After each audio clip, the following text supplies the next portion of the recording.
People say it all the time, age is just a number, and in many ways that's true. By making simple changes, you can actually look and feel much younger than what the calendar says.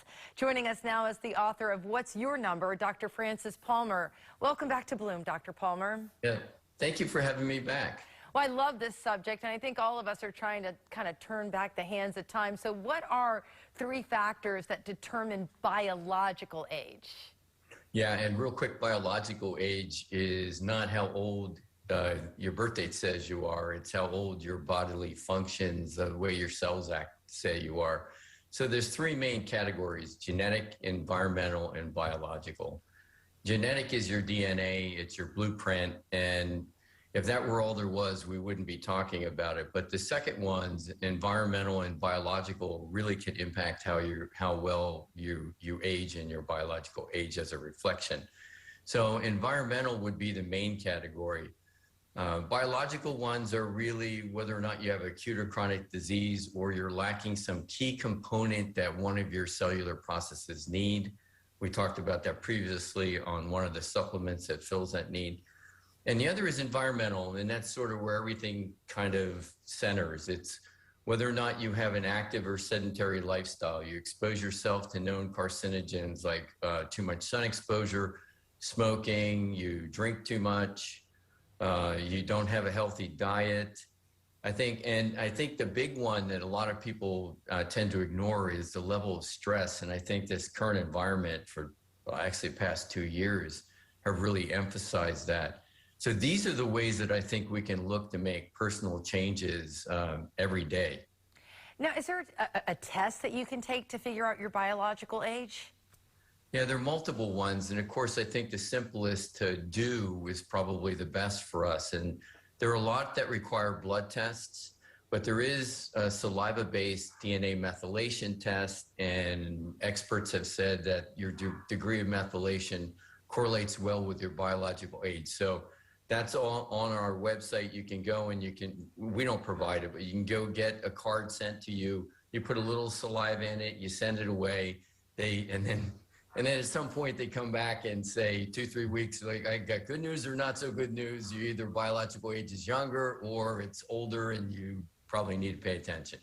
Yeah, it is fascinating to see how science can determine that. I know I've read several studies on twins where one ages, dramatically faster than the other. And I know you kind of always keep your finger on the pulse of new research. What's the new research that you've been privy to show ways to turn back the biological age? Yeah, well, I think, again, the last 2 categories are the way that a lot of the research is headed, trying to find biological and environmental factors.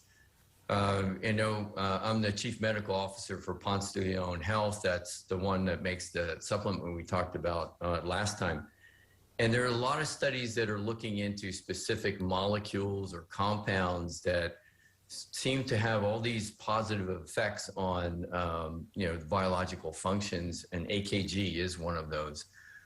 It is also interesting that more research, not only into what these compounds actually do, but taking multiple ones has a tendency from research that we're sponsoring to negate the positive effects. So let me say that again.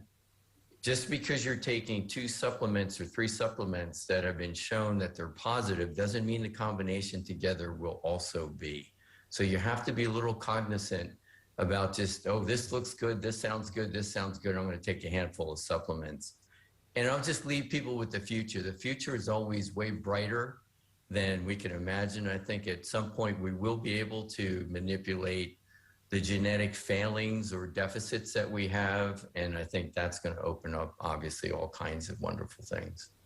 Well, as always, it's just absolutely fascinating talking to you, and I appreciate how you and your team kind of do the heavy lifting when it comes to vetting, because there is so much, as you said, out there that we can turn to, but you have to be careful as a consumer when you're doing your research.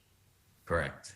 Yeah, that's right. And I think the last thing was, even if you find a compound like AKG that works amazingly well, we found with tests that we sponsored that the calcium AKG made it absorb well. So the other thing is, it doesn't matter how much of a supplement you take.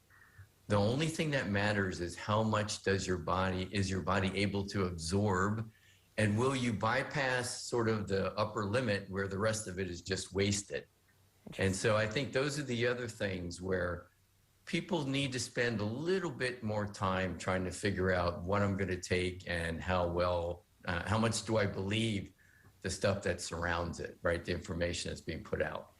All right, Dr. Palmer, thank you so much for joining us on Bloom. I hope to talk to you soon. Okay, thank you. Bye-bye. To find out more about Dr. Palmer and his book, What's Your Number, head to WFLA/Bloom, and we'll be back with more Bloom right after this. Don't go